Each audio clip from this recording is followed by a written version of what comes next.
Team, Intan nemenin kalian lagi di Hajatan Bola Dunia hari ke-16. Bareng sama GeForce dong pastinya, fast moving automotive parts buatan Indonesia yang pabriknya ada di Indonesia. Dan pastinya udah pada tahu dong, dapetin produknya bisa di berbagai marketplace.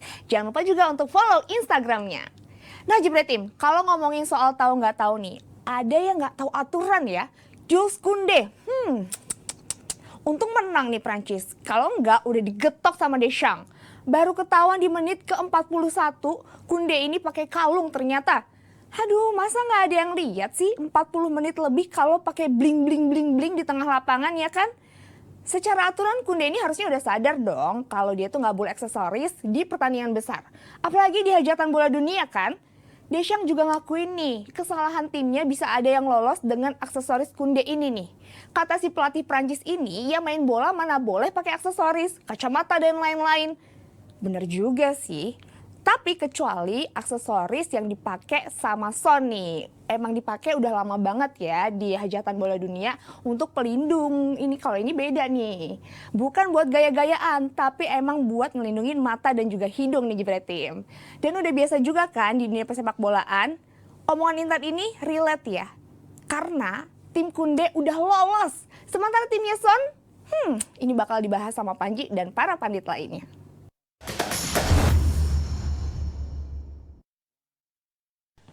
Ya, terima kasih Intan. DPI Hajatan Bola Dunia kembali hadir sama GeForce Fast Moving Automotive Parts punya Indonesia. Kalau kalian dapetin produknya bisa cek di e-commerce kalian atau di marketplace, bisa beli-beli, Bukalapak, Shopee, Lazada dan lain-lain yang menjadi favorit kalian.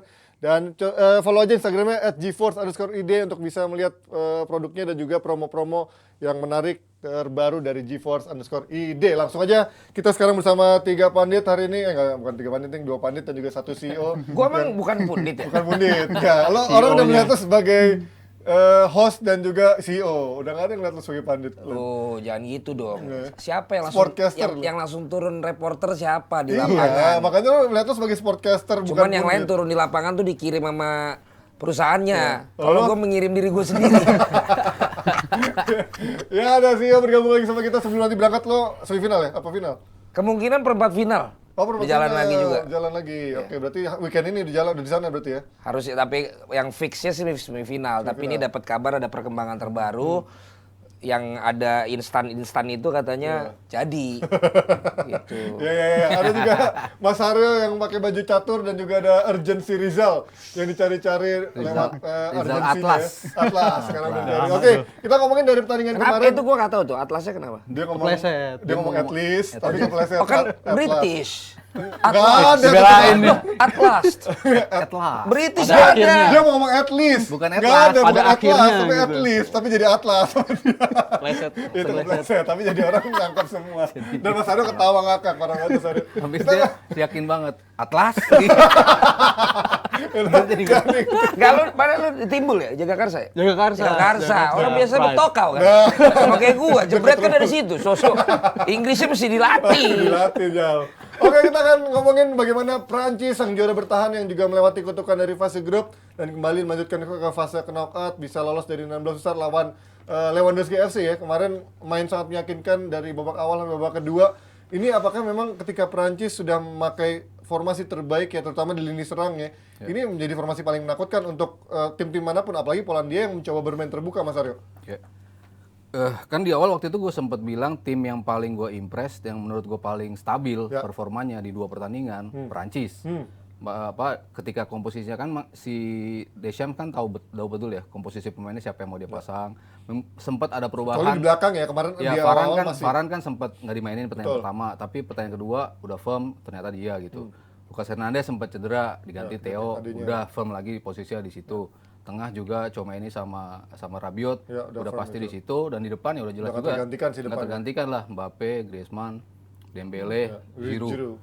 Partai ketiga Prancis nggak gua anggap lah ya, Ya, mainnya bisa. main-main, cuman 2 pemain inti yang dimainin. Walaupun lo ada sempat kekhawatiran ya ketika rotasi di Iya, iya. itu akan ada kemungkinan dari match fitness dan juga dari chemistry-nya akan berkurang di fase knockout ya. Walaupun akhirnya kan coba sama Deschamps dimasukin juga 3 Iya. pemain intinya. Paling nggak secara mental kalau mereka nggak kalah gede, misalnya kemarin Tunisia nambah gol terus, gue rasa juga akan mengaruh bagi Prancis. Tapi kan dia nggak mau itu, dia masukin pemain intinya, kebentuk lagi permainannya, jadi kan kebukti tuh pemain inti gua ketika masuk, ya permainan gua seperti ini. Nah, Prancis bisa sustain itu sampai ke 16 besar dan gue masih impress permainannya, emang luar biasa sih Prancis.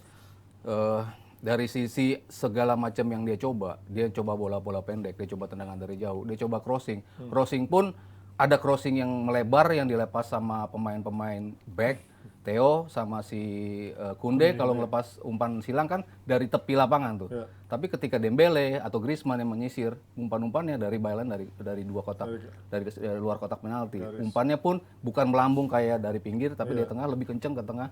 Dan itu yang terjadi ketika mereka melawan Denmark kan juga seperti itu kan. Mereka coba-coba crossing, sama Denmark begitu gampang dibuang. Tapi ketika dipendekin crossingnya ke arah dada atau bola volley, mereka bisa. Jadi udah berapa strategi dia coba, dia ternyata works terus strategi yang dicoba. Komposisi pemain pun dia udah tahu sekarang winning team gue nih kayak gini nih.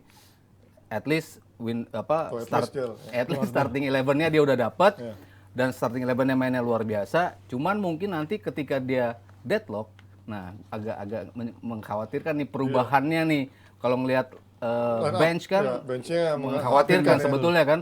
Giroud aja misalnya harus. Karena so far belum pernah deadlock ya, dengan komposisi mematikan di lini depan terutama ya. Iya, begitu Giroud kenapa-napa gitu misalnya, yang lo gantiin lo Thuram, jauh banget gitu kan. Kemarin langsung berubah ya. Iya, begitu dicoba Tua ya? berubah. Bukan, itu bapaknya nonton di pinggir, ada Lilian. Ini anaknya Markus. Itu beda banget. Cuman kan nggak masalah. Selama starting 11 lo bagus, itu kan juga yang dibuat sama Pep. Starting 11 dia luar biasa, nggak ada yang bisa ngalahin. Asal itu firm bagus dan bisa dapat poin, ya nggak masalah. Ya, apalagi maksimal kan Piala Dunia 6-7 pertandingan sampai final ya. Jal, ini bagaimana Giroud? Ini kan bisa dibilang Giroud hanyalah ban serep sebenarnya di awal untuk seorang Benzema, dan kita tahu di 2018 Piala Dunia dia cuman nggak nyetak gol, hanya menjadi pemantul-pemantul. Sekarang dia bisa membuktikan dia menjadi top scorer sepanjang masa Prancis, dan juga nggak cuman rekor yang dipecahkan, tapi juga cukup menjadi top scorer kedua kan di bawah Mbappe sekarang. Lo melihat bagaimana Giroud sekarang bisa kelihatan bersinar di bawah bersama Prancis sekarang, apa yang melihat berbeda dari pertandingan ini? Mas, ayo dimakan Mas ya. Oh, belum. Silakan. Makannya. Jadi menurut gue Yang Giroud pesen dia ini bener. Giroud ini melampaui ekspektasi banyak orang ya, bukan cuma Giroud, bahkan banyak pemain lain di Prancis yang melampaui ekspektasi banyak orang gitu. Dan khusus untuk Giroud, dia luar biasa banget pantul-pantul. Jangan kan mencetak gol di 2018, shoot on target pun nggak sama sekali sebenarnya di 2018. Tapi ketika lu punya Giroud di depan dengan mentalitas yang dia punya, habis itu dengan pengalaman yang dia milikin gitu, dia kan part penting dari juara 2018 ya. Itu gol-gol yang tadi malam dicetak tuh menurut gue semuanya ada peran Giroud juga di situ lah. Ada peran Giroud, dia memantul-mantulkan. Dan kombinasi dia sama Mbappe itu udah gue lihat berkali-kali mungkin di edisi 2018 dan edisi lain-lainnya gitu di Euro kemarin juga. Nations League juga kan. Jadi menurut gue Giroud ini melampaui ekspektasi. Begitu pula dengan Rabiot, setelah itu Griezmann walaupun di klub mainnya di pirit-pirit gitu ya, masuk 30 menit terakhir. Bahkan kalau kita perhatiin posisi dia juga udah banyak berubah gitu. Dia start di 2016 edisi Euro sebagai winger, 2018 sebagai striker, 2020 makin mundur, dan sekarang bahkan kalau gue lihat dia jadi part 3 gelandang gitu ya, number 8 dan banyak gitu. defense loh dia, Iya, tackle-nya banyak loh dia. Work rate dia meningkat. Jadi menurut gue melampaui banyak ekspektasi, apalagi kehilangan Pogba dan Kante, part penting di 2018.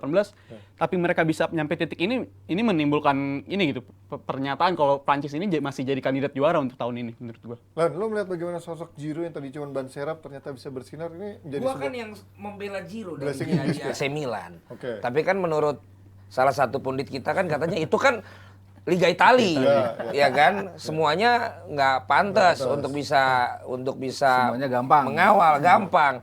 Ini kan pasti jawabannya juga sama. Come on Delet, jangan kardus lu. Ini kan Polandia gitu. Tapi bagi gua inilah nomor 9.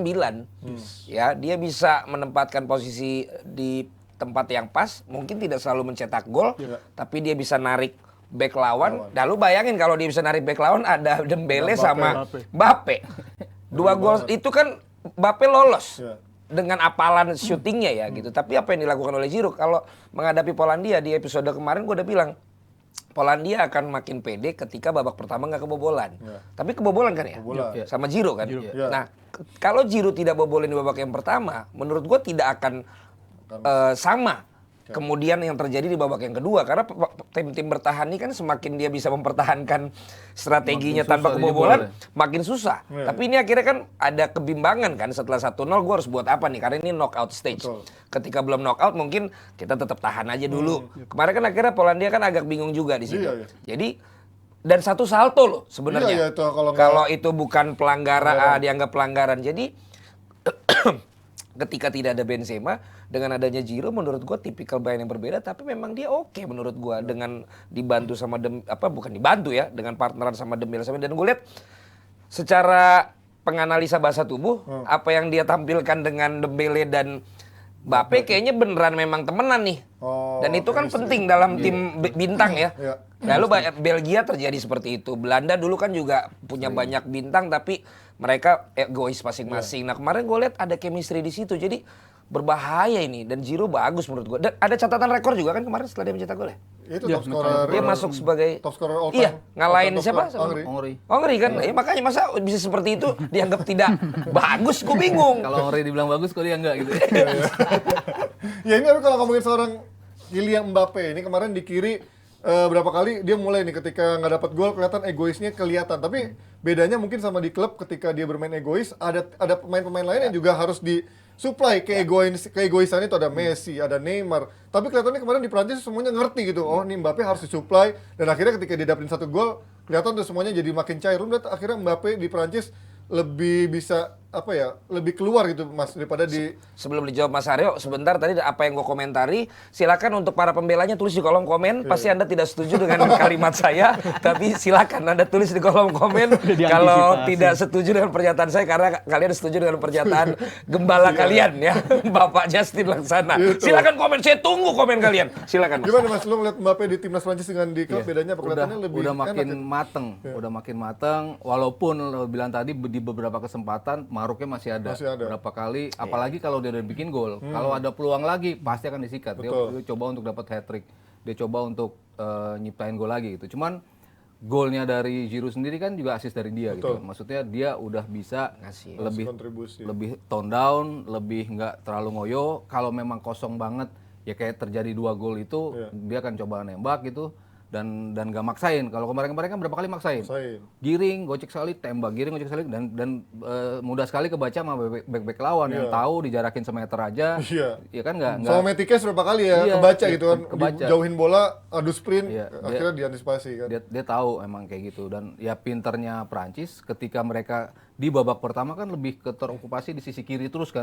Di kanan tuh jarang mereka masuk dari sisi kanan. Semuanya tuh kayak dari sisi kiri. Mau Theo, mau ini, Griezmann geser. Giroud bahkan ikut geser ke kiri. Berat sebelah gitu di pertama. Makanya kemarin ketika dipindah, si Dembele lebih ambil peran di sisi kanan. Agak sedikit kosong menjadi posisinya dari si Mbappe itu. Dan telatnya dari Polandia sih.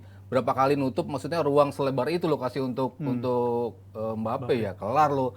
Dia bisa kayak mau nembak ngokangnya tuh bisa lama gitu kan untuk dia tahu posisi dua sudut yang berbeda kan, satu di kiri satu di sisi kanan.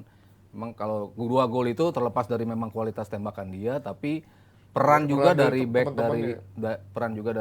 dari Polandia yang telat untuk nutup sih kemarin. Ya ini kalau kita lihat Mbappe, kita tahu dia mungkin bisa dibilang ada top class player, kemudian dengan harganya, gajinya, bahkan perannya di PSG nggak dipungkiri dia sudah jadi pemain besar, tapi orang masih banyak yang bilang dia belum mencapai levelnya seorang Cristiano Ronaldo, Lionel Messi, bahkan untuk menjadi kandidat Ballon d'Or aja masih belum nih. Lo melihat dia apa yang kurang dari Mbappe saat ini untuk menjadi ada level Ballon d'Or nomini? Menurut gue dia udah mau nyampe ke sana ya. Mbappe udah mau nyampe banget menurut gue. Dan kalau lu mendebatkan soal Mbappe atau Haaland, menurut gue buang-buang waktu aja gitu. Karena Mbappe ini gue lihat lebih stand out dibandingin Haaland. Dan juga soal kualitas dia, berkaca soal tadi malam ya, itu menurut gue nggak banyak yang bisa dilakuin sama back Poland gitu. Sebagai back lu ingin ngarahin dia ke kaki terlemahnya dia gitu. Tapi kita lihat dia beberapa musim lalu mencetak gol yang sama lawan Neuer, musim lalu nyetak gol yang sama lawan Courtois. Dia ngarahin badan dia seolah-olah dia mau nendang ke tiang 2, tapi dia bakal nembak ke tiang 1. Dan kalau ketika lu udah nebak dia bakal nendang ke tiang 1, dia kasih itu ke tiang 2 ke gol tadi malam. Jadi menurut gue ini anak makin komplit. Terlebih dia juga belajar banyak dari edisi Euro sebelumnya ya, gimana dia coach his country gitu. di penaltinya nggak masuk gitu nih kan. anak selalu sama bocah sama dia nih anaknya. Sama Mbappe nih anak gitu. Jadi menurut gue Calon-calon komentator yang gua kemarin gua kritik Siapa? yang sekarang lagi yang sekarang lagi pada siaran Oh, di iya, ini iya. gitu. Iya. Seakan-akan lebih berpengalaman Iya. dibandingkan That's it. pelatih yang katanya kurang berpengalaman. Waduh. Gue bilang, lu bilang pelatih kurang berpengalaman, lu aja komentator kurang pengalaman. Gue aja nggak tahu nama lu siapa. Komentator di Indonesia. Iya, Ya, yang lagi banyak siaran. lagi banyak siaran. Gue sampai sekarang kalau tanya siapa, gue nggak tahu namanya. nggak tahu, iya, Tapi iya, dia berani ngomong begitu gitu loh. Iya, iya, Nah ini iya. tolong lulusan hajatan bola sama DPI nggak boleh. Mbappe. Nggak boleh. Jadi Nggak kalau boleh gitu, ngomong tuh anak. Jangan. Lulusan dari sini tuh udah jelas. Kualifikasinya tuh udah S2 langsung. Nah, oke. Jadi langsung naik gitu loh. Berarti artinya- Terima kasih lu ingetin dia. Nggak. Nih anak. Nggak anak. Kan Mbappe lo ya? dia tuan dia. Enggak ya, Tuan sama ya? tahun, Oh, tuan tuan tahun tahun. lalu. Oke. Ya seumuran teman main berarti teman nongkrong. iya. Tapi gue juga mau nanya. Oke. Maksud lu lebih stand out dari Haaland tuh apa sih maksudnya stand out? Game changer menurut gue lebih komplit Mbappe gitu. Dia bisa ngelakuin hal yang jadi winger, dia bisa pace unggul, lu bisa mengharapkan dia untuk memecah kebuntuan, dia bisa ngelakuin itu lebih komplit jadinya menurut gue daripada Daripada Haaland. posisi apa aja dia bisa. Iya, sih. Deliver. Sementara Haaland belum tentu. dia. Kalau si Haaland. Mbappe. Mbappe. Ya karena Mbappe Pilihan juga Mbappe. punya kesempatan itu lebih banyak kan, nggak cuma di timnya tapi di timnas pun Iya. si Mbappe Iya. punya Dan dia kesempatan itu di Level mainnya udah kalau Haaland main di timnas ya kelar gitu kan, cuma dia doang gitu, nggak punya kesempatan untuk bersinar lebih banyak. Betul. Oke, kalau ngomongin dari Mbappe, lo melihat Mbappe ini berapa tahun lagi lah untuk bisa mencapai Ballon d'Or atau bisa dibilang kategorikan sama Ronaldo? Kalau ini sama dia Messi? Kalau dia juara dia Ballon d'Or-nya. Iya, Kalau juara dia ya. bisa Nah, top bawa scorer deh ya. menang sama Inggris terus setiap pertandingan ini ngegolin minimal 1. Ini dia waktunya. Udahlah dia itu, dan kalaupun akhirnya ada orang yang bilang dia begini, dia begitu, itulah bintang. Bintang tuh macem-macem kan, ada yang jadi belagu, Betul. ada yang tetap humble, ada yang ya itulah dan kita sekali lagi Ada yang minta ridersnya aneh-aneh ya. ada Ada kan? dan yang benar yang mana yang salah nggak ada. Nggak ada. Ya itulah Tuntutan reaksi pasar seseorang ketika udah tahu lu punya value. Betul. Dan kita nggak bisa menyalahkan, tinggal lu lebih cocok dengan star yang seperti apa nih. Iya, iya. Yang nggak tuh kan, yang nggak banget belum jadi star, Udah berkelakuan tapi seperti berlaku itu. dan juga minta persyaratannya seperti star. Nah itu kita wajib untuk ingetin kalau sesama kita nih Ya, gitu loh. sama Tapi kita. kalau emang udah bintang, ya udah emang gayanya dia begini, tinggal kita sesuaikan aja mana yang paling pas. Bagi gue pemain bola juga sama, dan Mbappe menurut gue kategori yang udah paling top dong untuk sekarang seorang ini. pesepak bola. Jadi kalaupun nanti akhirnya setelah masa Haaland Messi sama Ronaldo akhirnya mungkin jadi Mbappe dan Haaland, menurut gua ya wajar, dan tinggal kita lihat aja perbedaan karakter di antara keduanya. Karena yang membuat Ronaldo sama Messi bertahan sampai sejauh ini kan karena perbedaan karakter mereka berdua. Ya. Sehingga itu jadi berita terus gitu loh. Yang satu mau tatoan, yang satu nggak mau tatoan. Yang satu begini, yang satu begini. Tapi poinnya apa? Seperti yang BP pernah bilang, Bambang Pamungkas nih. Ya. Poinnya tetap pemberitaan itu besar, tapi ingat yang harus lo adu prestasi lo di lapangan. Ya. Dan mereka berdua lakukan itu. Ya. Terlepas akhirnya gaya hidup apa segala macam, tapi yang tidak pernah mereka lupa berdua Prestasinya adalah selalu konsisten. mereka tetap berprestasi dan balap-balapan prestasi gitu loh. betul. Nah, mudah-mudahan ya Haaland sama Mbappe atau siapapun nanti akan seperti itu gitu. Ya tadi ada statistik ya, Mbappe dalam 2 edisi Piala Dunia aja udah nyetak 9 gol, sementara Nah, itu. Ronaldo dan Messi butuh beberapa Piala Dunia untuk bisa mencetak di angka yang sama Mbappe. Berarti ini anak emang kualitasnya Dan gue curiga kalau yang Ronaldo pemberitaan belum, nggak tahu ya, mungkin Mas Aryo lebih tahu pasti. Misalnya dia bilang di Prancis yang selalu seakan-akan gue ini lebih ini dari Messi segala macam. Gue nggak yakin apa bener statement dia, apa emang Yang digoreng di PSG. berita ya kan, sering kan Iya, yang emang PSG sih, iya. ya akhirnya dibikin jadi ribut terus deh. Bahwa Messi tuh gengnya Neymar, tapi si Mbappe juga bisa ngatur itu semua, bahkan pengen ngusir Messi segala macam, ya kan nggak pernah tahu juga. paling yang jelek emang gitu, yang di konversinya sempat kritik Giroud ya nggak salah ya, yang akhirnya sempat ribut kan di 2 tahun lalu nggak salah, akhirnya membuat Mbappe kembali agak dibenci sama publik Prancis gitu kan. Tapi ya kita lihat ya selama dia tetap bisa konsisten ada di lapangan memberikan kontribusi untuk timnas maupun klubnya, kayaknya itu akan tertutup dengan prestasinya sendiri. Kita pindah dari Prancis yang begitu meyakinkan akan ketemu nih calon lawan yang sudah lolos juga, yaitu Inggris menghadapi Senegal. Inggris yang biasanya agak alot setiap melewati fase knockout-nya, kemarin bahkan bisa mencetak gol yang setiap peluangnya bisa menjadi gol gitu kan, peluang-peluang yang sangat efektif dan bakal kebanyakan lewat counter ya. Tapi lo melihat bagaimana Inggris kemarin bermain, Mas, dengan 4-3-3, Hendo, kemudian Declan Rice sama Bellingham di tengah, itu kemarin melihat apakah ini formasi yang akan digunakan untuk seterusnya, karena kelihatannya lebih firm nih kemarin. Iya. Ya kan semua pelatih kan butuh bukti di lapangan, butuh berapa kali nyoba, baru dia bisa akhirnya adjust siapa sih yang akhirnya menjadi pemain inti gua. Dicoba di pertandingan pertama, Mason Mount dicoba di situ. Dia nggak bisa ngukur ketika lawannya pada waktu itu Iran lo tembak kayak apa jadi gol. Itu kan agak terlalu mudah untuk dites gitu. Ketika partai sesungguhnya, habis itu mereka ketemu si Wales, agak susah kan, bahkan Bellingham agak sedikit turun gitu ketika lawan Amerika bahkan nggak bisa ngapa-ngapain. Iya, lawan Amerika juga susah. Lawan Amerika maksudnya di pertandingan kedua kayak gitu. Akhirnya dia coba dengan masukin Henderson di situ. Ternyata Declan Rice juga kayaknya nggak bisa sendirian gitu untuk nge-shield pemain-pemain yang lain. Sementara Bellingham justru bagus ketika dia dikasih kebebasan kemana-mana, dia bisa masuk ke depan bagus, bantu ke belakang ngambil bola juga bagus. Cuma lo butuh protektor di lini tengahnya kan.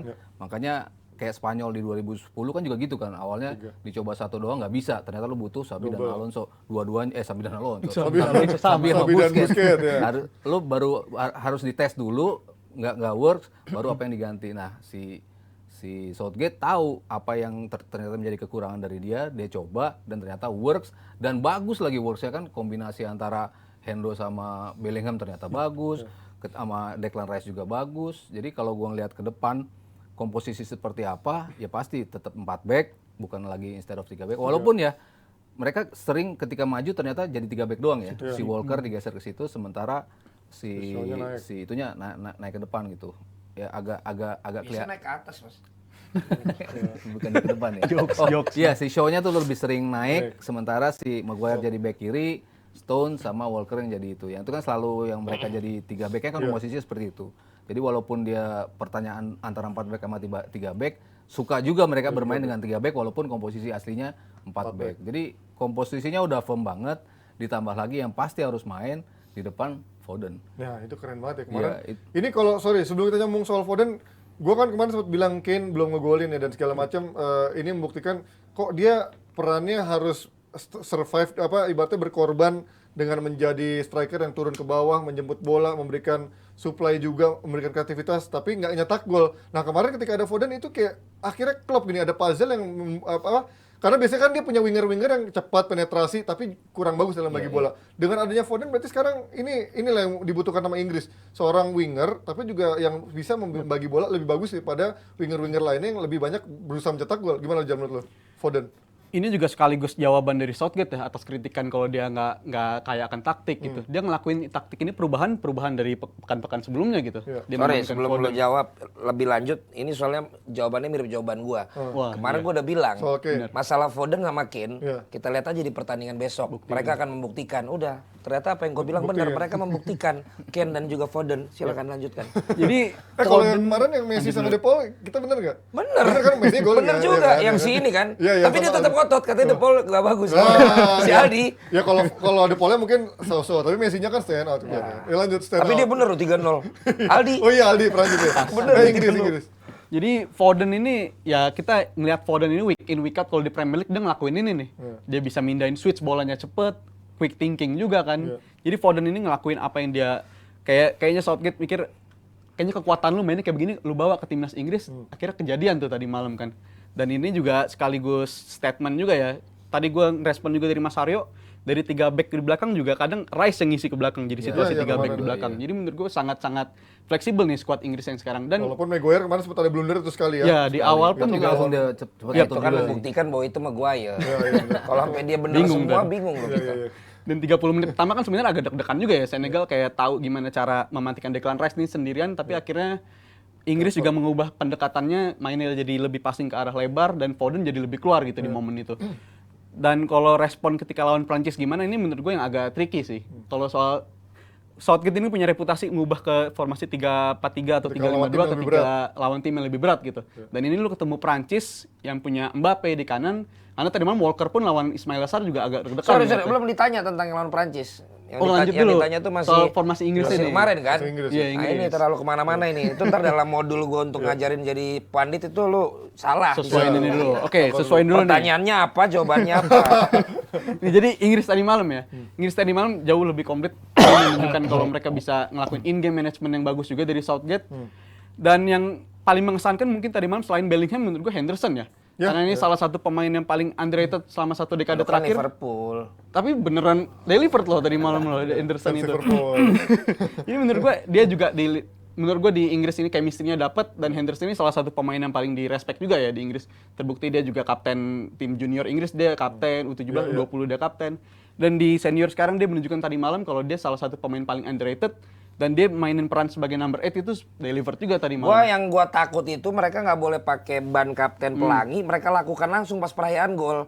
Karena udah jidat-jidatan tuh sudah mepet banget. Selebrasi, Ya kan, gua takut nih, ini maksudnya gestur apa nih? Agak ngeri juga tuh udah gini-gini tuh. Mbappe sama Giroud juga tuh. Makanya, jangan ini cara terbaru nih. Kampanye.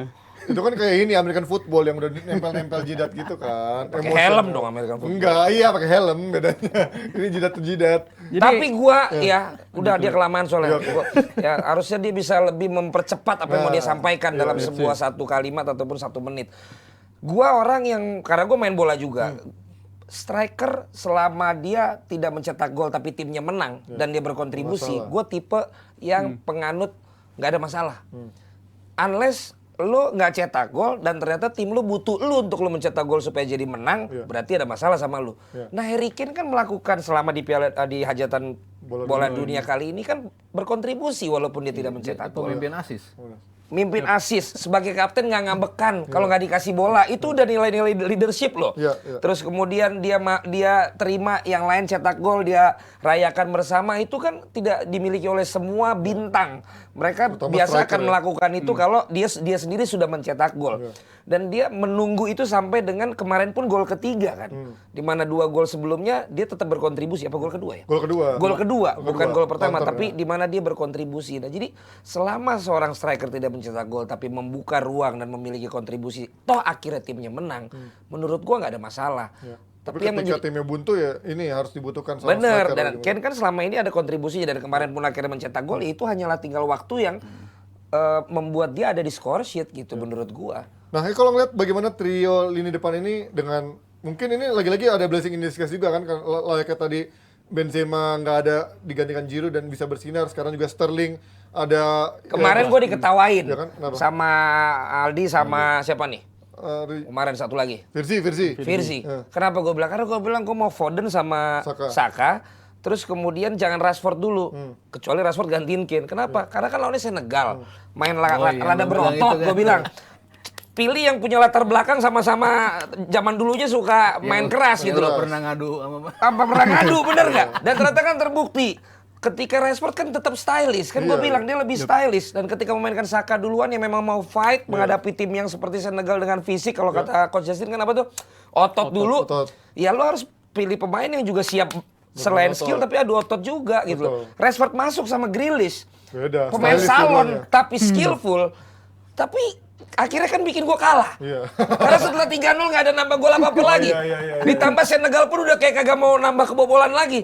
Jadilah pertandingan 30 menit terakhir yang sangat membosankan ketika apa pemain yang cocok lawan Senegal bener ya nggak mas, pemain ngotot, pemain skill tapi ngotot. Ini kan tetot tuh si Grealish, Rashford juga siasat, ya udah nggak cocok.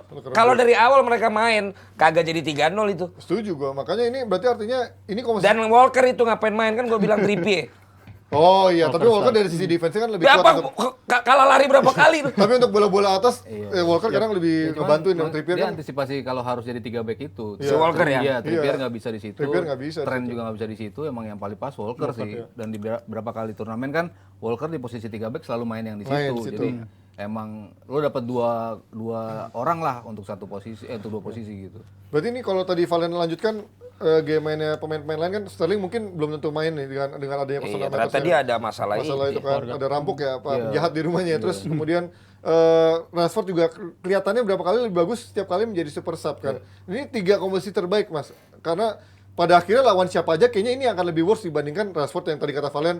Mungkin kalau lawan Senegal yang tipikal fisikal, ini lebih stylish, nggak cocok. Lo menurut lu seperti apa? Iya, karena Saka tuh lebih efektif mainnya dibandingkan Rashford. Betul. Rashford beberapa kali finishing, kalau udah bener mateng, kosong, bagus dia. Dan dia sudah berapa kali ngebuktiin, nggak selalu ngegeber juga. Kadang-kadang placing juga dia bisa lakuin, dia bisa buktiin, dia bisa nunjukin bahwa gue sekarang udah bisa nih untuk nyoba nyetak gol, tapi nggak lagi pakai power talk gitu, tapi placing gue udah bisa. in a way pemain kayak dia lo juga butuh gitu. Cuman tapi yang kayak Valen tadi bilang, untuk lo harus Fight fight dulu ya. sejak menit pertama, untuk gimana agile-nya lo, determinasi, ya memang Saka di posisi yang jauh lebih gua duluin sih kalau untuk milih starting 11. Tapi yang lebih krusial mungkin tadinya gua antara Foden sama Sterling, kalau misalnya main Sterling pun gua masih nggak masalah gitu selama di kanannya tetap si Saka nggak masalah Even juga. Sterlingnya juga di Chelsea lagi nggak begitu bagus sebenarnya. Iya, tapi kan di pertandingan pertama bagus kan, Iya, dia ternyata bisa kontribut bertiga bagus gitu. Cuman Foden ketika posisi lo yang lebih sulit untuk ngebongkar pertahanan lawan, pergerakan dia yang sulit dibaca itu sama umpan-umpannya yang no look pass-nya kan dia cukup sering tuh Iya, ngelakuin Foden itu. tuh bagusnya itu Iya, crossing umpannya itu yang kan. kayak gitu-gitunya itu lo tetap butuh Foden sebagai pemain yang bisa memecah kebuntuan gitu. Kalau melihat dari seorang Rashford, Jal, lu melihat Rashford ini punya nggak potensi untuk bisa main di starting line up berikutnya? Karena kan kelihatannya Southgate masih belum tahu nih starting line up berikutnya lawan Prancis. Apakah untuk lawan Prancis dia membutuhkan kecepatan seperti Rashford atau membutuhkan yang seperti halnya Kayaknya yang semalam dah, Physical. nggak tahu. Udah pas itu ya. Iya, Jadi bagus, kalau udah soal paling pas Rashford bisa nembus starting line up atau enggak, menurut gue masih pakai 3 itu. Karena buat apa lu ngubah sistem yang nggak ada masalah gitu dari 3 pemain di depan itu. Ini bisa dilanjutin, dan Rashford gue ragu soal work rate dia untuk defense sih sebenarnya. Jadi menurut gue nggak ada salahnya lu coba 3 pemain di depan ini selama yang belakang-belakangnya semacam midfield tadi malam kan petarung semua tuh, sebenarnya Rice sama Henderson tuh petarung gitu. Jadi nggak ada masalah buat lawan Prancis pakai squad yang sama lagi, karena nggak ada yang salah dari squad Inggris yang tadi malam dan layak dicoba untuk lawan France. Nah, tapi kalau ngomongin sekarang generasi, kan ini mungkin generasinya dibilang generasi apa ya? Generasi medsos, generasi apa? Generasi salon, main-main salon. Beda sama dulu eranya ketika Beckham, Gerrard, Lampard dibilang generasi emas. Dengan sekarang kondisi squadnya kelihatan lebih merata, kelihatan pemain-pemainnya juga sekarang harga-harganya udah pada tinggi. Ini justru lebih layak juga nggak sih dibilang generasi emas Inggris yang ada sekarang ini? Menurut lu gimana, Mas? Iya, kalau gue sih ngelihat Inggris emang evolve banget ya. Maksudnya dari 2016 kita ngelihat Inggrisnya Hodgson tuh hancur banget ya dari sisi permainan. Lu nggak tahu lu mau ngapain sih. Harry Kane tukang corner. Lu mau nyoba nahan bertahan, tapi lu nggak bagus-bagus juga dalam bertahan gitu. Lu mau coba nyerang, lu bingung juga nyerangnya lewat mana. Tapi Southgate masuk, dia emang tahu apa yang dia mau gitu dari pemain-pemain ini. Dia tahu maksimalin pemain-pemain itu harus main gaya gua seperti apa, tapi bisa semua. Dan ketika awal dulu gue pernah ngomong bahwa tim Inggris ini banyak yang lihat miring, padahal gue udah lihat ini tim betul-betul dibentuk ketika mereka bikin St. George Cross Center itu yang pusatnya. Dari situ kan gue bilang mereka udah bikin sebagai apa? Seperti sebuah modul lah, sebagai modul sepak bola, we play the English way. Orang bilang English way itu apa sih kayak gitu? Ya ini yang lagi dia mainin sekarang, sepak bolanya diplotin dengan gaya operan-operan pendek, ditambah lagi pelatih bagus lagi main di Liga Inggris semua, mereka bisa adapt dengan segala gaya macam. Lo bisa nyuri ilmu dari Mourinho, lo bisa nyuri ilmu dari Pep, dari Klopp, pressingnya Klopp mereka bisa lakuin bareng, gaya tektok-tekoannya si Pep bisa lo praktekin lewat Foden segala macam. Jadi emang Inggris ini udah komplit dari sisi pemain. Siapapun yang lo mainin di posisi itu kan nggak terlalu ngaruh gitu ya dari permainannya. Lo tadi bisa milih antara Rashford dan Saka. Ya mungkin agak sedikit lebih ngedelay bola di posisi Rashford. Cuman kan dari belakang ke tengahnya tuh tetap mereka bisa mainin sepak bola yang sama. Ini gue sebagai Justin ya, apa ilmu yang bisa didapat dari Mourinho? Sentimen Mourinho. Ya semangat daya juang timnya. Bener kan? Pasti itu pertanyaannya. Iya. Daya juang. Kalau nggak bisa belajar dari Mourinho, Nggak ada prestasinya dong prestasi Mourinho. dong. Ya, mereka paling nggak dari Mourinho. Makanya gue mewakili aja, kalau ada Justin itu pasti dia akan ngomong begitu. Apa yang bisa yuk? Kalau yang lain gue setuju yuk, tapi yang Mourinho itu enggak. Pragmatismenya juga kan pragmatismenya si Southgate juga. Ya sekarang Van Hal aja Belanda kan nyari pragmatis juga kan ujung-ujungnya kan. Mau dengan alasan nggak ada kualitas pun Orang mau bilang turnamen ya nyari hasil. defense sama parkir bus, ya sama-sama defense. Maksudnya penyebutan aja, lo nggak suka lo bilang dia parkir bus, lo suka lo bilang dia defense. Padahal kan sama, lo main bertahan gitu kan. Ya itu Jadi lu nggak suka sama statement itu, Mas? Apa? Lu nggak suka sama statement itu? Bahwa ternyata dia cuma memainkan kata doang. Iya dong. Wah, parah emang. Harus ada debat khusus emang lagi sama Justin. Len, tapi kalau lu ngelihat Emang Justin ngomong gitu?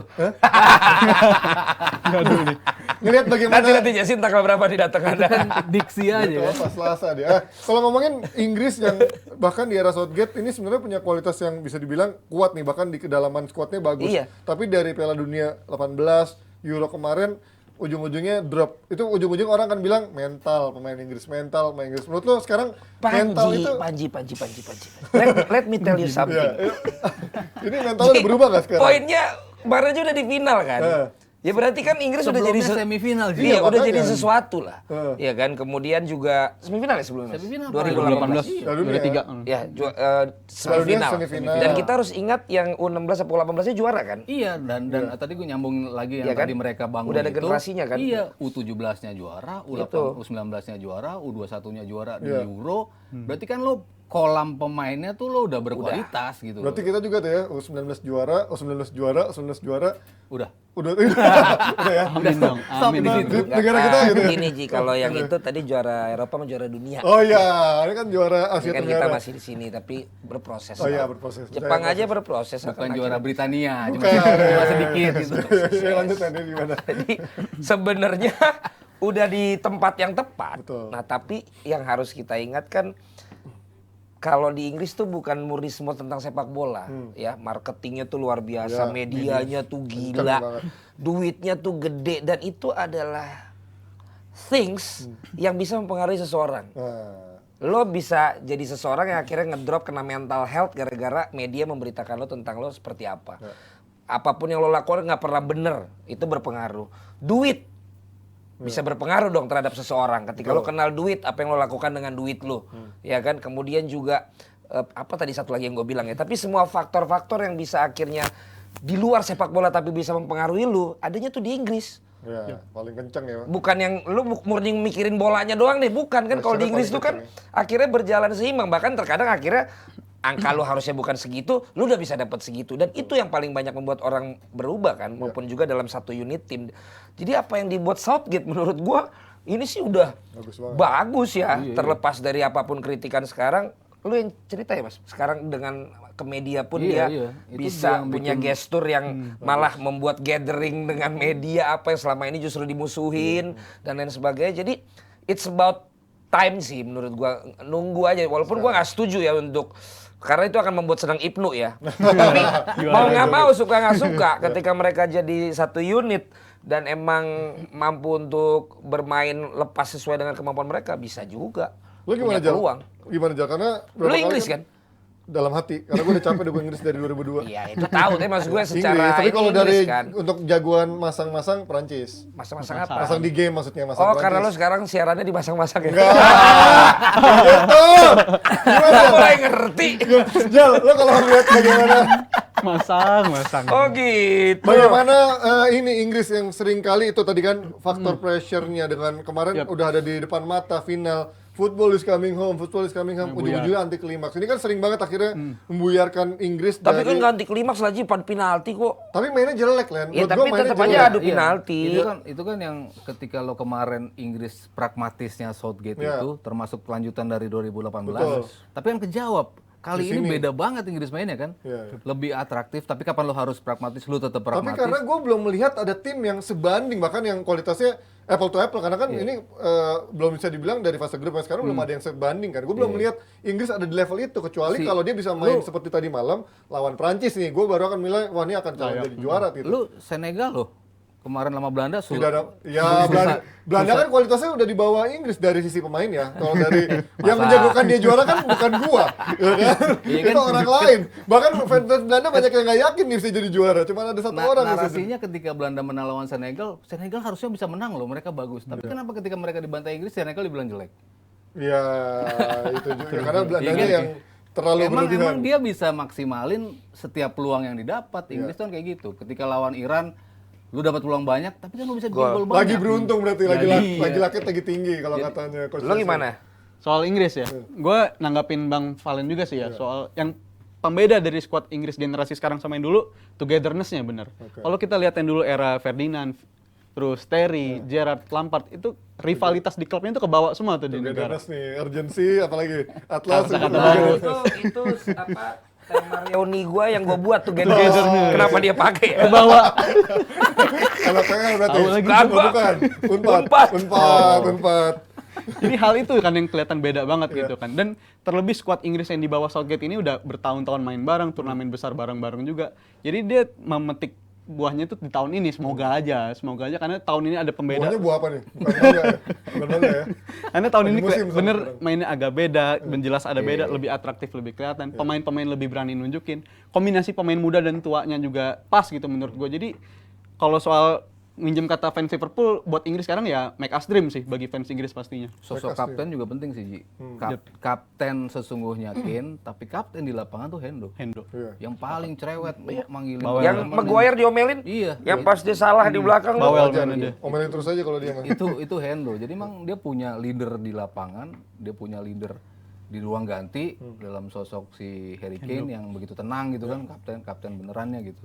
Jadi emang semuanya kayak berjalan mulus buat Inggris. Tuh lihat tuh, Batak banget kan. Yes, ini kalau ngomongin sekarang ini tadi yang gue bilang. Ini yang gue bilang, apa maksudnya gerakan perayaan golnya ini? Ngangkang-ngangkang, terus akhirnya berhadapan muka. Enggak, dan ini kemarin dia melamparkan diri kan. Oh, Tiba-tiba karena dia masuk maju, kotak, masuk. Iya. Bellingham Nggak melihat dinyangka sih ya. umpan, mana Ken, mana ini kan tiba-tiba loh kok antara Bellingham sama Hendo kemarin kaget juga, gue pikir Ken loh. Tenang, Sekilas tenang gue banget lihat, lagi. iya. Karena kayak ini kan lagi one touch, one to one di sebelah kiri Iya, dan kan. terus kayak flashing kaki kiri yang kayak bukan Hendo karena out mulu. Iya. Biasa kalau Iya, makanya tumben banget kemarin gitu. Nah ini sekarang calon lawannya nih yang bikin gue juga berat karena akan ketemu Prancis yang tadi Mas Haryo bilang salah satu tim yang paling konsisten dari sisi permainan bahkan dari sisi kualitas ini ada di atas rata-rata walaupun dari sisi benchnya mungkin menjadi masalah ketika nanti nyata lawan Inggris buntu nih apakah ada plan B dari Deschamps ketika nanti buntu tapi so far ngelihat komposisi sekarang Prancis menghadapi Inggris lo lihatnya gimana Mas arahnya ini kan pasti biasanya Inggris akan lebih cenderung bermain reaktif Ya, lo apakah akan seperti tadi malam atau Inggris akan bermain 3 back lagi masih 4 sih kayaknya. 4 ya As much as gue pengen Inggris sebetulnya menang gitu, cuman secara realistis lo tuh gue jagoin apa sih Mas kalau negara Spanyol. oh Spanyol iya gue lupa lo kan kalau Ntar malam ya. Cuman Padahal iya. prediksinya kan bukan Spanyol. Iya, Pengen iya. aja Spanyol Iya, juara. iya, Tapi kalau prediksi ya lebih ke realistis lah. Ya kayak ini gue lebih pengen Inggris menang. Cuman kalau realistis, gue lebih ngelihat Prancis lebih tenang. Prancis lebih matang dari sisi tim. Berapa pergantian komposisi Deschamps tuh lebih bisa ngakalin squadnya. Cuman kalau lu sampai menit 60, menit 70 lu nggak bisa nyetak gol Prancis, gue condong ke Inggris. Iya, karena itu ya plan B-nya Prancis yang kita nggak tahu bisa apa nggak karena benchnya nggak begitu bagus Iya, kan. kalau starting 11-nya doing their job bisa unggul 1 bahkan 2 gol di dalam 60 menit, ya udah itu Prancis. Cuman kalau sampai menit ke 60 mereka nggak bisa cetak gol, gue lebih mengarah ke Inggris sih. Tapi dengan ini Jel weakness masing-masing tim menurut lo apa yang bisa dipelajari dari weakness masing-masing tim? Kalau untuk weakness Prancis ini gue lihat tadi malam mereka bukan pressing tim, dia bukan tim yang kalau hilang bola langsung reaktif ngejar bola gitu, tapi mereka lebih mid block, lebih jaga kedalamannya lagi, pemain-pemain balik ke posisinya masing-masing. Jadi bukan pressing tim gitu. Jadi menurut gue Inggris punya peluang di aspek itu untuk ngelawan Prancis. Dan gue sepakat sama Mas Aryo kalau Inggris ingin menang Aspek itu apa aspek nih? aspek. Oh, karena aspek itu kan berharap. Oh iya, gue pikir aspek. Apa aspek? Nggak ada yang menyangka Aspek. aspek Oh, itu. aspek. Defending dari Ekspektasi, Prancis. oke. Kalau aspak basket. Ya. Tim kalau itu. Jadul banget. Jadi Kalau bispak apa? Waduh. Bisa sepak. Iya, makanya. karena kan Polandia semalam ngebuktiin dia bisa nyetak berapa peluang, bahkan kalau dia seharusnya bisa clinical enough, babak pertama seharusnya bisa unggul itu dia tadi malam ya, tapi itu nggak dilakuin karena faktor Prancisnya defending juga mid blocknya itu yang bahaya sebenarnya kan. Iya. Jadi kalau untuk lawan Inggris weakness-nya jelas fullback mereka. Apabila fullback ini nggak dapat proteksi dari Henderson nantinya. Nah, karena Henderson juga bukan Henderson 2 atau 3 tahun lalu yang bisa, contohnya di Liverpool bisa ngelindungin tren gitu. Jadi ini bakal jadi tantangan berat banget apabila lu menghadapi tim yang punya Mbappe di left wing-nya. Dan juga Dembele di seberangnya itu flank satunya ya. Walaupun belum keluar wahyunya, lu melihat ini gimana Len? Arah angin antara Inggris dan Liga Prancis? Kalau melihat itu sih kita ngomongin Jepang sama Korea nih, udah keluar nih. Oh nanti dong, itu nanti. Oh, itu nanti. Ini dulu. Ini kalau mereka bermain dengan gaya masing-masing, pertandingan seru banget. Iya, Tapi yang gua ngeri malah akhirnya saling hati-hati. Oh jadi alot. Jadinya Membosankan. pasti membosankan. Itu, Dan tentu. gaya depannya sama semua. Satunya pakai cepet-cepet kan. Kemudian tengahnya nomor 9 banget, Ken sama Giroud. Jadi ini agak mirip sebenarnya gaya permainannya. Si siapa Tchouaméni ya? Tchouaméni sama ini kan juga lebih ke defensif kan. Jadi mirip juga sama Declan Rice sama si Henderson gitu. Jadi alot kata gua kalau sampai babak pertama nggak ada golin, kalau tadi Mas Arya sampai menit 60, gua sih melihat malah bisa extra time ya. Ya kecuali emang ada gol blunder gitu ya di awal-awal akan mengubah konstelasi. Nah itu bisa balas-balasan tuh. Iya. Kalau itu duluan. Ini akan seru. Oke, tapi ini Mbappe gua rasa akan merajalela sih. lawan Walker. Lawan ya Walker terus masuk ke Maguire tuh. Welcome Stones. Nyebrang itu dia. Iya pokoknya lihat aja. Ya kecuali Mbappe pindah ke kanan itu akan jadi mimpi buruk karena Maguire akan sangat lambat sekali ketemu Mbappe. Maguire lawan Dembele ngeri. Nah makanya ada Dembele juga, ayo. Lah tadi mana bracketnya kita lihat nih, ini kalau lihat dari bagannya kan Prancis ketemu Inggris, kalau nanti menang akan ketemu antara Spanyol Maroko sama Portugal. Ini yang habis Argentina ya match-nya. Yang update tadi malam. Ya. Enggak, tanggalnya sama enggak?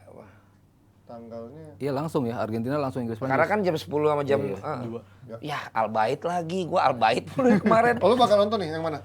Iya nggak, kalau jadi gua lebih dipercepat berangkatnya ya dari gua ngincer dari Argentina Belanda lah. Oh. Tapi Argentina Belanda tuh yang jam 2 dini hari. Yang jam 10-nya kayaknya malah yang ini berarti. Inggris ya. Pokoknya dia back to back aja. Pokoknya yang Argentina gua udah lihat yang jam 22 waktu sana, berarti kan jam 2 waktu sini. Ya. Oke, itu dia dari Prancis Inggris, masih terlalu dini nanti karena kita juga akan ada episode dari Hajatan Bola Dunia yang akan membahas lebih detail Iya terkait dong. preview antara Inggris menghadapi Prancis di babak berapa tuh perempat final ya? Perempat final nanti. Final. Dan kita sebelumnya Aduh, gimana Ji? Kerjaan udah makin mau selesai dong. Iya nih, kalau ntar Januari kayak bengong-bengong aja. Oh enggak back to back sih, Len. Enggak ya?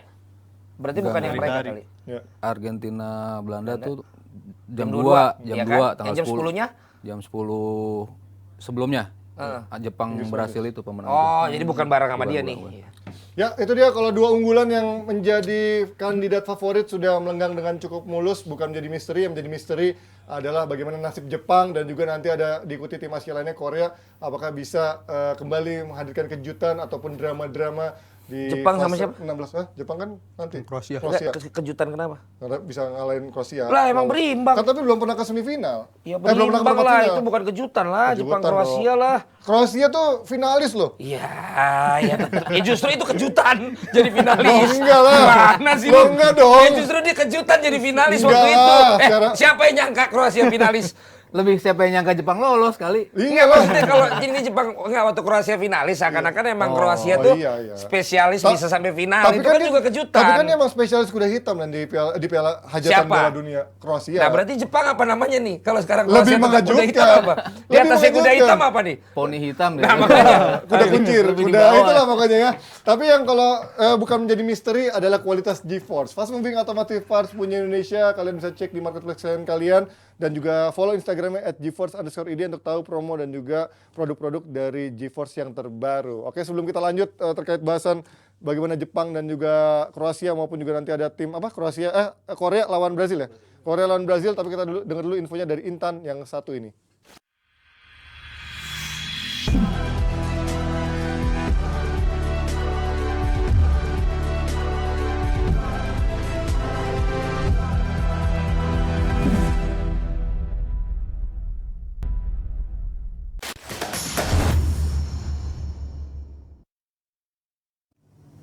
Jebret tim, sejujurnya nih ya, kalau disuruh milih Inggris atau Prancis di 8 besar nanti, aku juga bingung deh. Pilihin dong yang mana yang Intan bela. Tapi Jebret tim, di tengah harus konsentrasi nih ya, timnas Inggris harus kehilangan satu pemainnya lagi nih. Walaupun cuma sementara ya, ada Raheem Sterling yang harus ninggalin skuad The Three Lions karena keluarganya baru aja kena musibah. Rumah Sterling ini dimasukin perampok bersenjata dan ngerinya lagi ada istri dan anak-anaknya yang masih kecil. Kasihan ya, pastinya dia tuh pasti bakalan kepikiran. Dan akhirnya dia mohon izin supaya bisa pulang dulu. Kasihan ya. Tapi Sterling sendiri masih tetap komit nih sama timnas dan bilang katanya kalau semua udah beres dia bakalan balik lagi. Nah, ngomongin soal senjata-senjata, ini beda kasus sih. Tapi Intan jadi inget ya, yang ditembak itu loh di tahun 1994. Ngeri banget ya. Ingat kan semuanya? Ada satu pemain yang ditembak setelah timnya nggak lolos. Ngeri banget ya. Ingat kan kalian sama nama Andres Escobar, pemain Kolombia. Ini tuh salah satu kejadian yang paling ngeri dan banyak banget tanda tanya sampai saat ini. Ya semoga aja ya nggak ada lagi kejadian begini. Peace-peace aja lah ya. Dan buat Sterling, mudah-mudahan baik-baik aja deh. Oke deh, kita balik lagi ke Panji, silakan.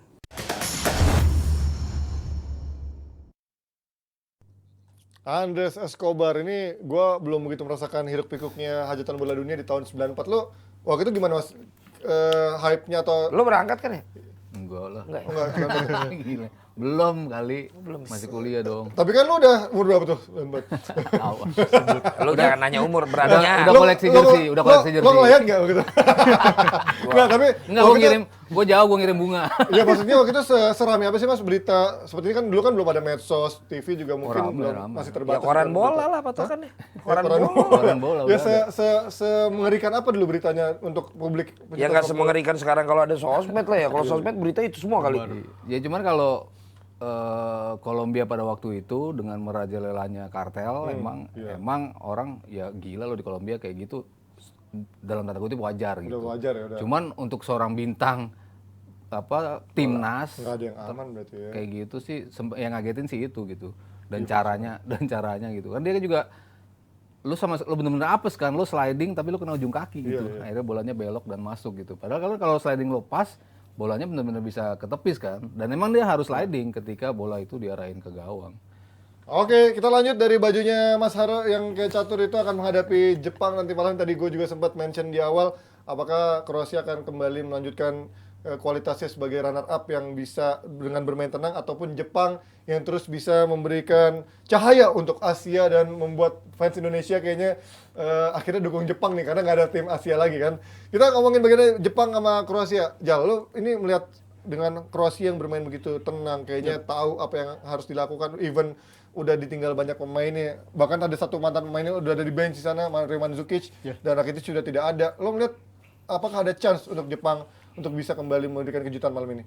Kalau untuk peluang jelas ada ya menurut gue buat Jepang ya. Tapi kalau satu-satunya aspek yang lebih unggul dari Kroasia dibanding Jepang ini aspek pengalaman gitu. Karena gue ngeliat pengalaman mereka untuk lolos fase grup tuh kayak mereka walaupun nggak ngotot banget buat menang, tapi kayak mereka sadar gue tahu pakai cara ini gue bisa lolos nih. Betul. Dan kita juga harus tahu ya, satu-satunya alasan dia bisa ada di titik 16 besar ini kan karena disaster class dari Lukaku gitu. Dari partai penutup gitu. Tapi Si Doong, Lukaku ya. Tapi ya ini aspek yang bisa kita unggulkan dari Kroasia pengalamannya. Tapi Jepang juga kenapa gue bilang punya peluang. Apabila lu masuk babak kedua situasi 0-0 dan Jepang lu kasih kesempatan buat ngubah in-game taktik gitu. Iya. Karena 3 dari 4 gol yang dicetak Jepang di Babak kedua hajatan bola semua. ini melalui pemain pengganti semua nih. Iya. Pemain Lawan pengganti dan Jerman, selalu Spanyol. identik dalam waktu yang singkat gitu kan. Jadi itu yang harus diwaspadai oleh Kroasia. Tapi kalau mainnya terlalu berhati-hati, gue rasa ini akan jadi partai pertama yang masuk ke babak extra time, bahkan bisa jadi ditentukan oleh adu penalti sih menurut gue. Ya, karena kalau dia menang lawan Jerman sama Spanyol kan cenderung adalah tim yang punya position lebih dominan, lebih open play kan, dibandingkan Kroasia kayaknya mainnya lebih sabar aja nunggu. Nah ini kan belum, kita lihat belajar dari Costa Rica yang mainnya juga modelnya fisikal dan juga lebih reaktif kan, kesusahan kan Jepang. Berarti artinya ini akan menjadi game seperti apa mas buat Jepang nantinya? Ini kan kayaknya biasanya dia lebih reaktif terhadap tim yang terbuka. Menghadapi tim seperti Kroasia seperti apa kira-kira? Iya, media Jepang sendiri agak sedikit kurang yakin sih dalam Misalnya artian dimakan-makan nih. kurang yakin dalam artian Kroasia bukan kayak Jerman, bukan kayak Spanyol.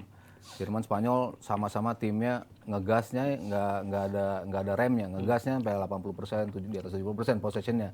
Sementara Kroasia masih di 53, 49, masih possessionnya masih biasa-biasa aja. Nah, Jepang ketika dikasih kesempatan untuk megang bola justru berantakan, justru mereka nggak bisa melakukan apa-apa. Kan gue bilang waktu itu di sini mereka bagus off the ball, mereka bagus untuk memproteksi wilayah mereka, begitu rapet sehingga susah untuk pemain-pemain itu masuk ke dalam kotak. Jadi giliran masuk ke dalam kotak cepat untuk nutup gitu, untuk umpannya nggak jadi clear cut chances gitu, saling ketutup sehingga sulit untuk bisa ngejebol gawang mereka. Cuman ketika mereka megang bola justru para pemain tuh menjauh gitu, nggak lagi serapet seperti kita ketika mereka megang bola. Justru operan-operan itu tidak bisa jalan, transisi tidak bisa berjalan cepat ketika lo megang bola. Nah ini yang gue rasa akan dimainkan oleh Kroasia, main gamesnya untuk memberi Jepang kesempatan untuk bisa nyerang, untuk bereaksi. Bahkan kan Kroasia walaupun tua-tua, counter attack-nya juga bahaya loh, dari Rakitic bahaya, Kovacic juga bagus dalam counter, Kramaric juga punya kecepatan juga. Jadi kalau dari sisi main games, dari sisi pengalaman, dari sisi ketenangan materi, gue tetap megang Kroasia sih untuk menang. Gimana? Kroasia kemarin menghadapi Belgia yang lagi ancur-ancuran aja sesusah itu. Karena menghadapi Jepang yang lagi punya tren bagus, motivasinya lagi tinggi. Masih menjagokan Kroasia. Gua Karena lu bilang Kroasia nggak mengejutkan. ya pokoknya ini harus menangnya 1 gol doang. Oh, tuh gol. Kroasia. Kroasia nih, satu Kalau gol. misalnya 90 menit lu seri, berarti lu sebagai pendukung Kroasia harus merasa kalah dong. Oh, iya, Karena iya. masalah menghadapi Jepang, lu seri 90 Betul. menit. Ya. Berarti harus dilanjutkan nanti obrolannya di extra time. Kira-kira begitu ya gambarannya gitu loh. Karena kan nggak mungkin disetarakan. Nah, iya, iya. tapi untuk bisa seri sampai dengan 90 menit itu, gue sih masih melihat ada kemungkinan dari Jepang ya. Tapi analisa Mas Haryo tadi menarik kalau emang benar-benar malah mereka ngasih kesempatan Jepang untuk bermain pegang bola dan sementara secara statistik itu malah yang membuat Jepang jelek dan habis itu diserang balik sama Kroasia. Nah, itu berarti kan harus dipikirin sama si pelatih Jepang juga. Ketika kira dibiarkan begitu ya udah pemain Jepang juga main sendiri aja di areanya udah jadi bosen aja udah pertandingannya. Kalau emang akhirnya Jepang pun mengerti bahwa kalau gua akhirnya terpancing Kroasia untuk ngasih gua peluang malah bisa serang balik ya udah dia main-main juga aja. Berarti ini gonna be boring game gitu. Tapi ya di sini kita lihat semangat, mimpi dan tadi apa tuh Tsubasa jadi kenyataan. Sekecil-kecilnya hubungan itu dengan kisah jelek lagi gini doa lagi pala. Maaf lagi ada ambil tisu. Sekecil-kecilnya dampak dari fairy tale itu untuk sebuah pertandingan, ya mungkin dia mengambil chances di situ gitu loh. Motivasi, belum pernah lolos ke situ. Itu yang kita nggak pernah tahu tolak ukurnya sebesar apa ya pengaruh hal-hal seperti itu terhadap sebuah tim gitu. Jadi masih ada kemungkinan menurut gue Jepang akan terus dengan kejutannya walaupun berat tapi kemungkinan ada. Emang masih main di sini? Nagatomo. Masuk. Masih back utama walaupun kemarin udah kelihatan dodol ya. Makanya kayak udah kayak orang Khusus Jawa 50 Tengah menit ya. aja tadi mainnya. Iya, iya. Tadi tarik. Nah ini Mas, yang jadi tadi Rizal pernyataannya ketika mereka bisa Lu sendiri gimana? Hah? Kalau gua adalah pengen lebih ke yang masyarakat pengen bermimpi dengan Tsubasa, Blue Lock dan anime-anime Jepang yang mereka dari awalnya mimpi sekarang bisa ada realitas sampai ke sini. Dan so far menghadapi Jepang dari Spanyol lawan Jerman udah bagus pendekatan mereka walaupun kalau ngomongin tadi di babak pertama mereka udah mainin pemain utamanya ini akan beda cerita kali. Nah, ini gua akan nanya Mas Aryo. Kalau dimainin pemain-pemain bagusnya yang nyetak gol lawan Spanyol sama Jerman, kenapa nggak dicoba dari awal? Apakah itu akan menjadi masalah ketika nanti mereka buntu? Iya, justru pemain-pemain ini kebukti bagusnya justru ketika masuk sebagai cadangan gitu. Pesat. Iya, dan berapa kali dicoba work selalu seperti itu gitu. Masukin Ritsu doang, masukin Asano walaupun ujung-ujungnya mereka yang golin. Cuman ya nggak kayaknya si Moriyasu tuh udah punya pattern gitu ya. Maksudnya komposisi pertama seperti ini ketika gua perlu ada perubahan apa, ya pemain ini yang menjadi andalan gua dan mereka selalu bisa menjawabnya dan gua rasa dia nggak akan mengubah itu sih daripada lo ubah tapi malah nggak memberikan hasil ketika lo harus balik lagi untuk bisa mencoba something new, lo nggak mempersiapkan itu, ya lebih baik Mainnya akan dia stay minim sama itu. apa lumayan banyak gol menurut lo? Minim kayaknya sih. Minim ya? Iya. Soalnya dari babak 16 besar semuanya Ya, gol. banyak gol lo. Siapa? Iya, dari Semua Belanda, pertandingan. ya. Oh iya ya. Belanda, Tapi si Inggris, Kroasia kan Prancis. 2 kali nggak bisa bikin gol di 2 Ya pertandingan. makanya cuman tren dari selama 16 besar semuanya lebih dari 2 gol tuh gimana menurut lo Mas? Iya tapi kan timpang-timpang ya. Nggak paling kekuatannya merata gue bilang ini sih. Jadi ini malah kemungkinan Kalau yang lain kan masih 60 ini kemungkinan kalau ini sedikit 50, gol ya. 50. Kayaknya sih. Ya, karena kan itu patokan kita pertandingannya kan seru apa enggak, sedikit sama banyak gol, bukan untuk apa-apa loh.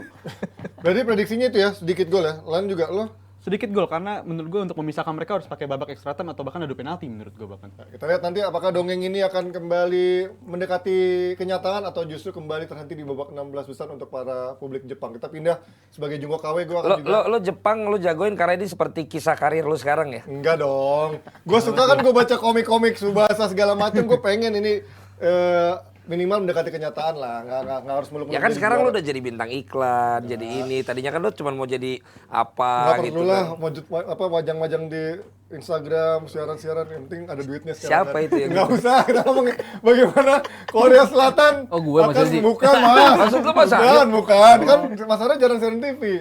Ngomongin Oh, bagaimana. maksud lu dia nggak ada siaran di Udah TV? jarang, dia lebih... Orang sekarang udah dipanggil lagi. dia semua platform disikat sama juga sama dia. Hello. Ada hello. Itu aja gue nggak tahu, apaan. Kita ngomongin bagaimana. Mau dibahas? Hah? Jangan. Sebelum dia manggil gue nggak tahu itu apa. Ya, yang ini Pak, yang ini banyak gol. Oh. Mas Arya udah bilang. Kroasia, mau bahas Brazil, Korea ya. Korea kan? Iya. Oh. Nah ini Korea Brazil yang juga bisa dibilang Korea cukup alot ketika melawan tim-tim besar gitu kan, karena dia defense cukup kuat nih Mas, tapi dari sisi nyerangnya juga Nggak bisa juga. agak Iya. kurang bagus. Nah lawan Brazil yang juga sekarang beda yang Brazil 5 tahun terakhir atau 10 tahun terakhir yang lebih kuat, lebih seimbang nih, defense kuat, nyerangnya juga lebih pragmatis. Lu masih tetap yakin ini akan banyak gol? Iya. Ya karena pragmatisme itu ya. Maksudnya lo tahu ketika lawan siapa lo harus main seperti apa, ketika lawan siapa lo harus ngegas apa enggak. Dan Neymar nih pasti main ya katanya ya, Iya. atau si Kice ya. Ada Neymar ya lebih bahaya lagi bagi Kroasia lagi. Korea siapa yang harus dijaga kan lebih banyak. Kalau kemarin kan mereka one on one jaga satu-satu bisa gitu. Sementara kalau ini ya lebih mateng, lebih tenang, lebih bukan berhasil yang ngoyo untuk tampil bagus, tampil atraktif gitu, tapi bisa mendapatkan hasil. Sementara Korea terus terang sejak turnamen ini, gue sebenarnya nggak terlalu impress sih dari permainan mereka ya. Maksudnya lawan Portugal KW2, akhirnya mereka bisa menang gitu. Tapi di 2 pertandingan sebelumnya kan biasa aja gitu, lawan Uruguay juga biasa aja. Ya saling serang-serang aja, cuman ya nggak ada efektivitasnya dari. Iya nggak tercipta gol gitu. Jadi gue nggak ngelihat clinical apa yang mereka bisa tawarkan sih. Kalau lo Jal, ini karena di Andoni Abrar, jadi nggak mungkin ada kan kemungkinan untuk Korea? Gimana kalau gue tanya kemungkinan Abrar? Kalau menurut gua banyak gol tapi bukan banyak gol balas-balasan ya. Justru Brazil menurut gua bisa menang di atas 2 atau 2-3-0 gitu. Kemenangan nyaman Brazil sih. Nyaman untuk Brazil ya? Solid win buat Brazil. Tapi gue lebih condong ke 2 gol cukup ya buat Brazil, karena gue lihat di edisi kali ini Brazil bukan tim yang jor-joran keluar nyari gol segala macam, tapi dia lebih seneng kalau mereka bisa nyuri 1 gol pertama, sit deep gitu, mereka kayak tahu gitu. Mereka bisa menang dengan cara begini. Dan sejarah juga ngebuktiin tim yang jadi juara dunia kan bukan tim yang main paling atraktif kan. Iya. Dan menurut gue Brazil udah mulai sadar itu gitu. Karena Dia total football pun nggak pernah juara dunia. Mas. Kecuali Spanyol sama Jerman 2014 ya kalau itu. Iya. Dan Emang kalau gue atraktif sih. reaksi itu, Spanyol kan juga bukan menang yang solid 2-0, Iya, 3-0, 1-0, 1-0. Bahkan lawan Belanda pun juga alot kan sebenarnya bisa 1-0, dari iya. skala lawan Belanda Sidip 2010. apa sidip? Low block jatuhnya. Nunggu di belakang Low gitu. belakang. Sidip. Itu bahasa football manager banget Iya, ya. makanya sekarang tuh orang Duduk kita tuh dalam. suka Diperkeren. di ini dengan kata-kata yang lu bilang kemarin kohesi. Bagus sekarang. Ya, ntar tahun 2023 banyak yang kayak gitu, Len. Iya, Calon-calon politikus kita. Jadi politik. Ini kalau ngomongin Pikinisasi itu banyak ya. itu politisasi. Lo lihatnya seperti apa? Len? Integrated apa kemarin? Integrated apa kemarin? Apa integrated? Integrated Ingat apa lah apa kemarin? integrated? Bukan, itu inverted. Inverted. Integrated apa kemarin gue bilang? Iya. Makin hebat bahasa orang sekarang. Padel ya emang. Ternyata dapet istilahnya. Kalau gue kan menemukan kata kalau gue. Iya, lo kan menemukan. Lo kalau lo lihat ini akan menjadi Apa ini nggak usah perlu dibahas. lah. enggak pasti menang ya Brazil ya. Ya gimana kalau gue tiba-tiba bilang Korea, ya gimana kalau ini mah agak-agak. Ya kalau lo harus anti mainstream dong, biar lo diserang lagi kalau misalkan dicari. lo Neymar nanti. main. Iya. Terus pelatihnya Korea malah datang. Yang bikin sial kan pelatih Korea. Waktu dia nggak ada, Kalau beto, menang iya, lawan Portugal. betul Ya kan ini malah datang di bench. Jadi berat lah. Cuman kalau ini Brasil harus menang minimal 2 gol. Baru lu Oh, bisa ini minimal 2 gol? Baru lu bisa dianggap menang walaupun dibagi. Berarti bener ya tadi ya, Rizal juga bilang ini akan Lo jadi baru kemenangan bisa nyaman dianggap ya. tim unggulan lo kalau Ya. bisa menang 2 gol. Tapi untuk bisa memastikan itu lu juga kalau misalnya banyak gol apa enggak katanya lu harus bisa 3 gol. Oh. Kalau masalah banyak golnya. Iya. Kalau Neymar mau top scorer harus 3 gol. Ya, 3 gol. Banyak amat kemungkinan Dan ya. ini kayaknya semua orang antara lebih dari 2 gol dan selisih 2 gol tadi. Jadi kemungkinan nanti sebelum kick off akan ada Bola- perbedaan perubahan lagi nih. tuh. Bola Ya. jalan sebelum kick off. Apa? Jalan Nggak nggak? ngerti Nggak gua. ngerti. Ya, maksudnya bola diem pasti Oh jalan. iya bener Iya, muter terus ya. iya. Tapi apa yang perlu dipelajari dari kemarin lawan Apa Kamerun? yang perlu dipelajari? Karena Ya, kan ada lawan ada beberapa titik lemah Brasil sih Nah, ketika bola dilempar jauh ke belakang back. Jadi dia main throw in terus tuh. Iya. Dari samping Arhan banyak Pertama tuh. Arhan gitu. Oh iya, lempar. Kalau bola-bola direct Tahu, ke belakang di belakang back, Belakang back ya. itu berapa kali mereka keteter. Ya cuman kan yang main Dani Alves kemarin kan masih yang Kemarin ada emang rotasi. iya ada Bremer. Nah, kan kayaknya nggak mungkin ya mereka main. Pasti Marquinhos Silva ya. Iya. Dari kalau fullbacknya kemarin menjadi titik lemah, sekarang dengan fullback yang bisa dibilang fullbacknya juga bukan fullback kayak zamannya Ramaikon atau Dani Alves lagi prime-nya, ini titik lemah juga nggak menurut lo fullbacknya? Justru Karena pasti kan Korea akan lebih banyak nyerang lewat sayap ya kan? dari situ ya. Tapi kalau dari berkaca dari fase grup kemarin fullbacknya oke sih mainnya ya. Alexandro. Karena nggak terlalu naik sebenarnya kan Iya, mereka. mereka nggak bantu ke apalagi depan. nanti kalau dipasang Udah Militao. Iya, si Eder Iya. Militao lebih solid lagi. Jadi kalau pasang Eder Militao ya menurut Oh, gua Militao. itu bakal dilakuin ya karena di sisi Sonnya itu harus harus diwaspadai gitu. Karena akan sangat bahaya apabila lu datang ke lapangan lu ngerasa udah menang dari Korsel tapi Korsel bisa ngasih aspek kejutan, bahaya juga. Jadi menurut gua Militao akan start dan Alexandro kalau dia fit seharusnya bisa langsung start sih ya. Nggak ada alasan untuk ninggalin pemain back kiri terbaik lu karena udah Alex Telles juga udah out ya, udah dipastikan out cedera. Jadi menurut gua fullbacknya justru bukan jadi masalah untuk Brazil untuk malam nanti. Jadi sepertinya menurut dari kesimpulan para pandit-pandit kita hari ini tidak akan ada kejutan yang terjadi antara Brazil menghadapi Korea dan juga Jepang menghadapi Sorry, Spanyol. Jepang. Kalau Jepang Kan jadi Jepang. Gua Jepang gua bilang tadi kan Pak, Oh, iya, perpanjangan iya, waktu iya. memungkinkan. kalau ada kejutan lebih ke Jepang yang mengejutkan. Oh iya, kalau Korea nggak ya? Kalau Korea, lebih ke Jepang, kemungkinan itu lebih besar ke Jepang ya. Walaupun lawan tim favorit lo ya. Iya. Jepang tuh lawan Kroasia belum, nanti. Oke, kita tutup sampai sini. Terima kasih Jebret Tim yang sudah nonton Hajatan Bola Dunia. Jangan lupa nanti ada apa? Ada reaction. Live reaction? Live reaction. Siapa? Habis ini. Lo? Gue. Sama siapa? Sama Mas Aryo. Sama siapa lagi? Sama Popon. Lu kan nggak ada di sini. Popon Gero. Loh, lo kan bukannya ke sana? Ya kalau dia bisa, lu katanya pada nggak bisa, katanya udah terikat Ya itulah pokoknya. kontrak. Saksikan terus Hajatan Bola Dunia setiap hari jam 7 malam bersama berbagai pandit yang berbeda. Ji, lu Jangan jadi tertipu lu sama- dibayarnya pakai yang gitu, yang banyak gol, yang Enggak. harus lebih dari 1 gol gitu. Enggak, nggak gitu. Sampai ketemu Bu, dan juga Jangan lupa ya, jam 10 kita Oh iya, mulai. jam 10 jangan lupa live reaction. Tadi Live kan reaction, antara- ramaikan. Banyak hadiah. Banyak hadiah, Oh, banyak hadiah langsung dari sana ya? tebak-tebakan. Banyak hadiah. Hadiah Banyak langsung dari tebak-tebakan. Qatar. Oh, berarti lu dari sana ke sini Ada lagi. cerita-cerita asal-usul, cerita-cerita Oh asal-usul. iya, ada teater ya. Cepetnya. Gua akan cerita tentang 8 stadion di Qatar. Aduh, Ya kan? luar biasa. Nggak lebih ke pengetahuan umum ya. reactionnya. 88-nya bisa lo samperin kemarin. Bisa mas. 88-nya? Lihat orang di situ-situ juga. Al Janub juga. Al Janub bentuknya gitu deh. Iya, yang paling bawah itu. Ya nanti ya jam 10 ada Valen, ada Mas Haryo dan juga ada Popon untuk ngeliat Popon live Kerok, reaction. namanya sekarang Popon Prambors. Oh iya karena dia anak iya, Prambors sekarang ya, dapat gajian fix Wadiah income bara, sekarang. wadiah bara. Oke itu dia, sampai ketemu di Hajatan Bola Dunia episode Mentang-mentang udah besok. nggak gajian lu. Bye. Songong lo kan lebih